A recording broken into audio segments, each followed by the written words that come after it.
इस वीडियो में हम आपको sp3d हाइब्रिडाइजेशन बताने वाले हैं। इसके पहले हमने आपको sp, sp2, sp3 और भी बहुत से बीएससी फर्स्ट ईयर के हमने आपको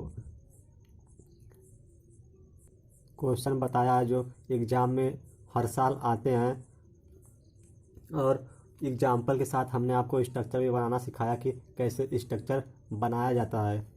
तो इस वीडियो में हम आपको केवल sp3d हाइब्रिडाइजेशन और उसका एक एग्जाम्पल PCl5 का स्ट्रक्चर बनाना सिखाएंगे कि हाइब्रिडाइजेशन में कैसे स्ट्रक्चर बनाया जाता है। यही आपको सीखना है, इम्पोर्टेंट।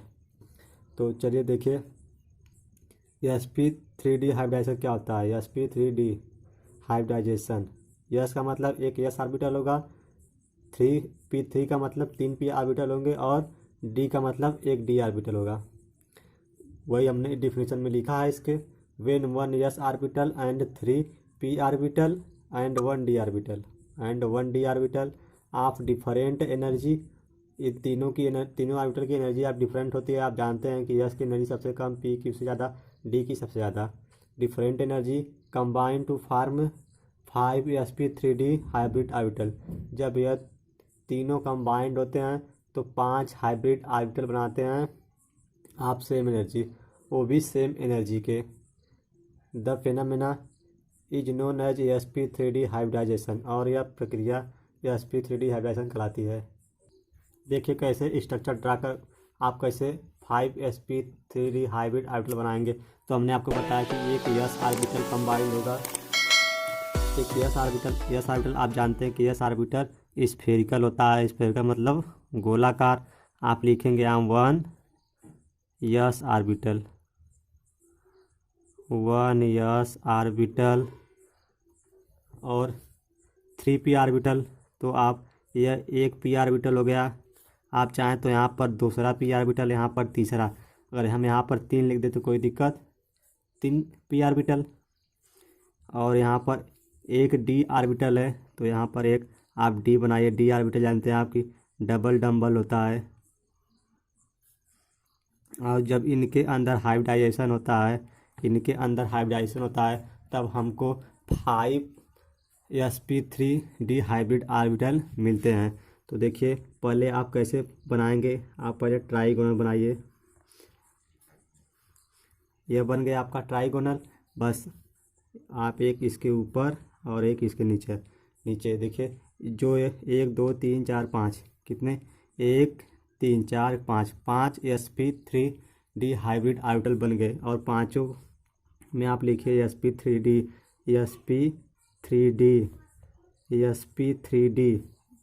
क्योंकि 5 sp3d हाइब्रिड आर्बिटल बनेंगे। sp3d और पांचों की एनर्जी जो होती है वह सेम होती है। आप चाहे तो यहाँ पर लिखिए, अब यहाँ पर 5 sp3d हाइब्रिड आर्बिटल। इसकी जियोमेट्री क्या होगी, यही इंपॉर्टेंट है, जियोमेट्री। आप कंपटीशन में बैठिए, वहाँ जियोमेट्री पूछ लेता है कि sp3d हाइब्रिड आर्बिटल का एक एग्जाम्पल, या PCl5 दे देगा तो आपको जियोमेट्री बताना होगा। तो जियोमेट्री देखिए, यहाँ पर हमने यह आपको बताया कि यह ट्राइगोनल है, इसमें 2 और ऊपर से नीचे से लग गए, तो यह कितना हो गया, 3 ऐसे थे तो ट्राइगोनल, 2 ऐसे लग गए तो बाई पिरामिडल। तो आप इसका जो ज्योमेट्री है ट्राइगोनल, 2 ऊपर नीचे हैं तो इसको बाई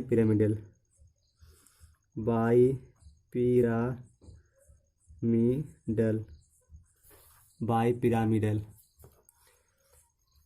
चलिए इसका एक, यह आपका पूरा हो गया। अब आपको हम एक एग्जाम्पल के साथ बताएंगे कि इसका मेन एग्जाम्पल है, जो मुख्य एग्जाम्पल है वह PCl5 फास्फोरस पेंटाक्लोराइड, PCl5। ये आपका बहुत ही इम्पोर्टेंट इसका एग्जाम्पल है।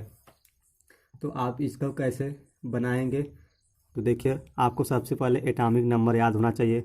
फास्फोरस का एटॉमिक नंबर कितना होता है, फास्फोरस का एटॉमिक नंबर 15 इलेक्ट्रॉनिक कॉन्फ़िगरेशन आना चाहिए 1s2 2s2 2p 6 3s 2 3p 3 3 2 5 6 9 9 4, यहाँ से काउंटिंग करिए 2 4 6 4 6 10 2 12 3 15, 15 इलेक्ट्रॉन हो गए। हम हमने आपको बताया कि हम हाइब्रिडाइजेशन में केवल बैलेंस इलेक्ट्रॉन को कंसिडर करते हैं, तो बैलेंस इलेक्ट्रॉन आपका कितने हैं 5। तो आप बैलेंस शेल के इलेक्ट्रॉन को कंसिडर करते हैं, तो इसमें यस में 2 इलेक्ट्रॉन और पी में 3 इलेक्ट्रॉन। एक एक सब में भर दीजिए। अब हम ले जाएंगे इसको, यह फास्फोरस की, इसमें से फास्फोरस की सर्जरी हो गई। अब यहाँ पर क्लोरीन की हम लोग सर्जरी करेंगे। देखिए क्लोरीन इसका एटॉमिक नंबर 17 होता है। Electronic configuration 1s2 2s2 2p 6 3s 2 3p5, यह इसका इलेक्ट्रॉनिक कॉन्फ़िगरेशन होता है। हमने बताया कि हाइब्रिडाइजेशन में बैलेंस सेल को कंसिडर करते हैं। बैलेंस सेल यह 3s2 और 3p5 है। तो यहाँ पर s2 में आप 2 इलेक्ट्रॉन, 5 में देखिए यहाँ पर 5 इलेक्ट्रॉन है, तो आप एक यहाँ अनपेयर्ड इलेक्ट्रॉन है। एक क्लोरीन एटम में एक अनपेयर्ड इलेक्ट्रॉन है, तो यहाँ 5 क्लोरीन एटम है, तो 5 अनपेयर्ड इलेक्ट्रॉन होंगे। इसी तरह तब आप लिखेंगे 1 chlorine atom contain 1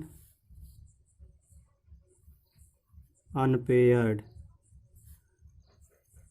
electron. 10 5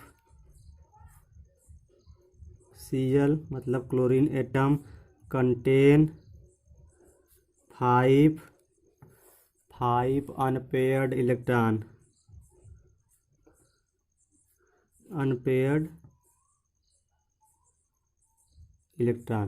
simple सी बात है। एक 5 क्लोरीन एटम है, एक क्लोरीन एटम के पास एक अनपेयर्ड इलेक्ट्रॉन है, तो 5 क्लोरीन एटम है, तो 5 अनपेयर्ड इलेक्ट्रॉन हो जाएंगे।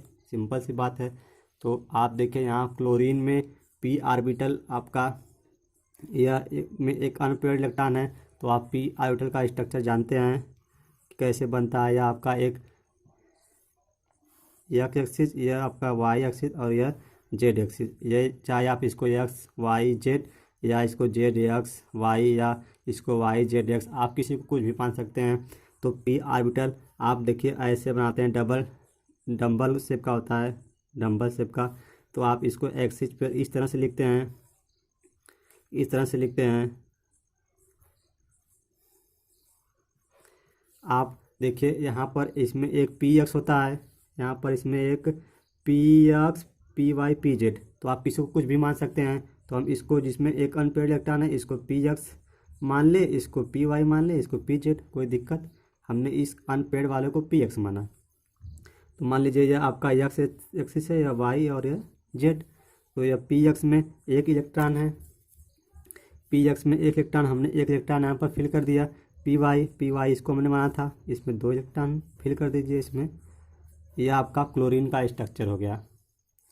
देखिए यहाँ पर एक अनपेयर्ड इलेक्ट्रॉन, एक अनपेयर्ड यहाँ पर। अब आइए फास्फोरस की सर्जरी करिए। अब हम फास्फोरस में स्टेप करेंगे, स्टेप 1 या स्टेप ए। क्लोरीन एटम मतलब फास्फोरस, यहाँ तो फास्फोरस एटम इन जीएस मतलब ग्राउंड स्टेट में ले जाएंगे, तो कुछ नहीं, जैसे यह है वैसे ही रहेगा।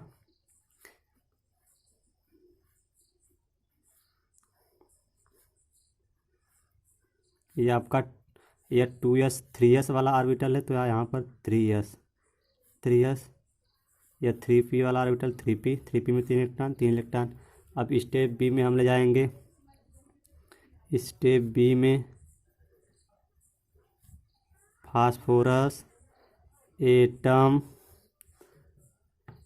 इन एक्साइटेड स्टेट, ES मतलब एक्साइटेड स्टेट में देखिए यहाँ पर 2s में यहाँ पर 2 इलेक्ट्रॉन है, हम भूल गए, यहाँ पर 2 इलेक्ट्रॉन रहेगा। तो यह जो 2 इलेक्ट्रॉन है, एक जंप कर एक यहाँ पर तब d ऑर्बिटल आ जाएगा, क्योंकि यह एक्साइटेड स्टेट में इलेक्ट्रॉन जंप करता है दूसरे ऑर्बिटल में। तो यहाँ पहले से एक है, तो इसमें तो जाएगा नहीं। फिर जो अगला ऑर्बिटल 3p के बाद आएगा वो आएगा 3d। तो जो अगला में यह 3d, तो यह अगले वाले में जंप कर कर आ जाएगा। तो यहाँ पर आप उसी को बनाइए 3s। 3s में एक इलेक्ट्रॉन, क्योंकि यहाँ जंप कर कर इसमें आएगा। और यह 3p, 3p में 3 इलेक्ट्रॉन पहले से हैं तो पहले से रख दीजिए। और यह 3d है। तो देखिए यहाँ से अब एक इलेक्ट्रॉन जंप करके इसमें आएगा, तो इसका एक इलेक्ट्रॉन जंप कर कर इसमें आ गया। हमने इसको फिल कर दिया। देखिए 1 2 3 4 5, कितने हाइब्रिड ऑर्बिटल हुए? 5। इसी को हम कहते हैं sp3d hybrid, sp3 hybrid orbital.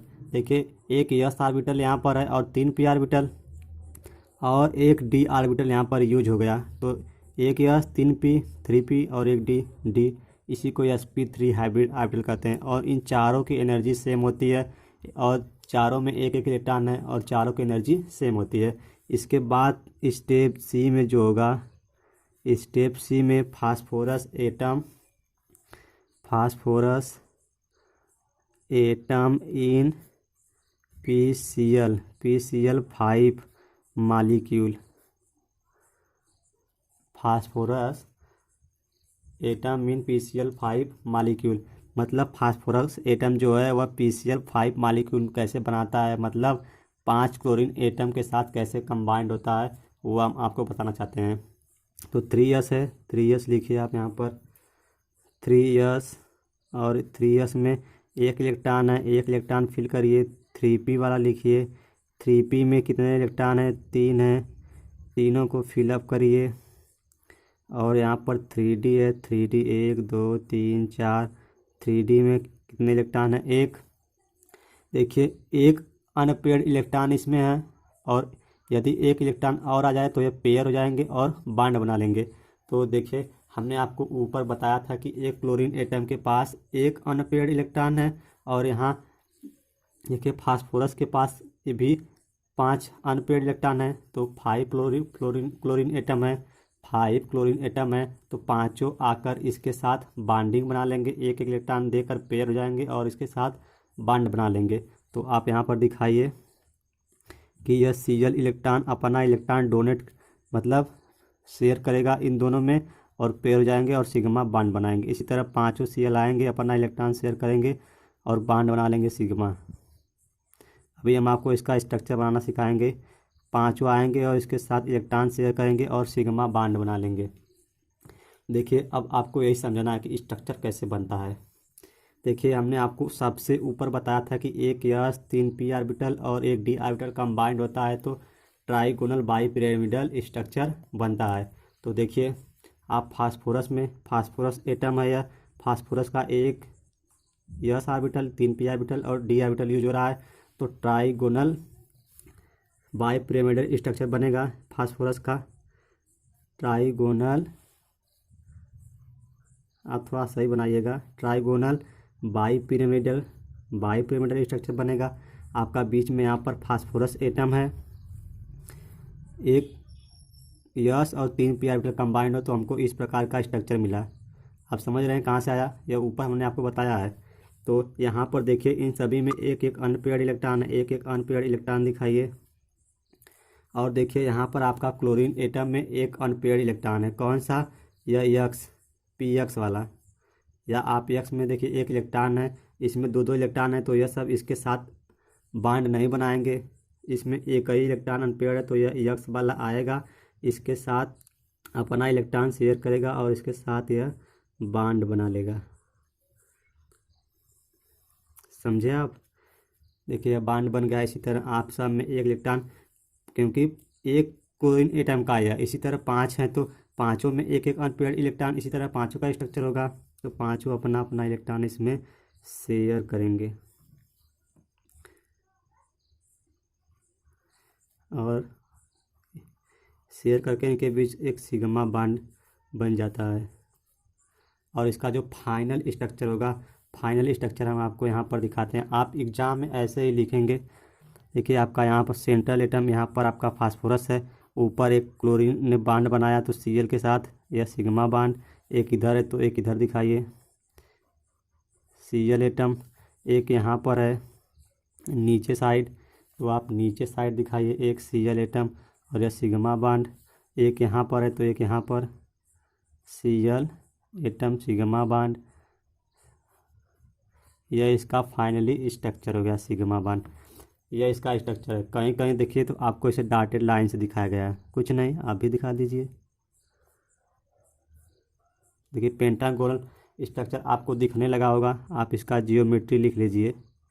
जियो इसी की PCL 5 की आपकी जो जियोमेट्री पूछी जाती है एग्जाम में, जियोमेट्री